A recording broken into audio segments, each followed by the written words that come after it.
Ako nga po pala si Panot. Nag-vlogger-vloggeran since pandemic. Idol ko nga po pala si Kong TV. Kasi sabi nga nila, magkamukha kami. Isa po pala akong OFW. Maglalabing 1 taon na ako next year. Kaso, wala pa ring ipon. Sabi ng iba, mayaman daw ako. Oo, mayaman naman talaga ako. Pera na lang talaga ang kulang. Maraming nagtatanong sa akin, bakit hindi daw ako nag-vlog na nagluluto? Ang dami rin nagtatanong sa akin, bakit daw paulit-ulit yung damit ko? Una sa lahat, at 10 sa lahat, libre po kami sa laundry dito. May saliri po kaming laundry. Kaya papakita ko sa inyo. Wash and use nga po pala ako. Syempre, ilan lang yung damit ko. Kasi mayaman nga ako, pera na lang talaga ang kulang. Ang laundry nga po pala sa amin ay nalalapit lang sa aking kwarto.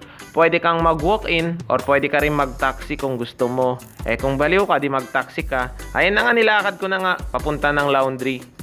Syempre pagkapunta ko nga po pala ng laundry, chinek ko kung may naglalaba.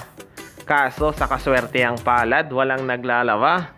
Kaya syempre, in-installment ko muna yung damit ko. Iniwan ko yung damit ko doon na isa.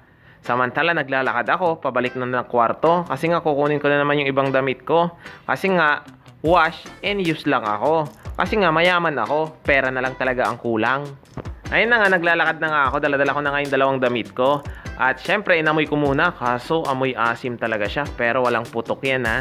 At syempre, habang naglalakad nga ako, syempre, nilagay ko na, may sabon yun, kaso kaunti lang. Kasi nga mayaman tayo, pera na lang talaga ang kulang.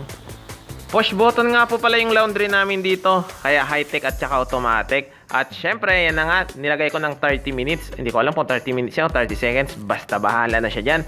At syempre, kapindot ko na nga po pala, umalis na naman ako. Kasi nga, nag-vlogger-vloggeran tayo. Ay, nakalimutan ko po pala.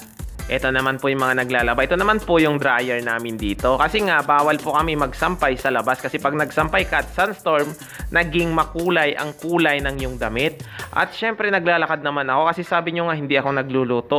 Kasi nga, yan nga po, yung pagkain namin, ready to eat. May nakaluto na po sa amin. May adobo, may Filipino food po dyan. At syempre, may sinigang na may repolyo. Diba? Yan naman yung microwave namin. Syempre, easy to eat kami dito. Kasi nga, bawal po kami magluto sa aming villa. Pero napaka-thankful pa rin namin. Kasi nga, hindi ka na po magluluto. Pag uwi mo, kumain ka hanggang gusto mo. Unlimited nga po pala kami ng pagkain. Kaya nga napunong-puno na ako ng bilbil. Bakit sasabihin nyo na naman, bakit hindi ako kumakain sa labas always? Kasi nga, mayaman po ako. Pera na lang talaga ang kulang, kaya nagtitiis po ako sa staff food. Hindi po ako nag-abroad para kumain ng masasarap.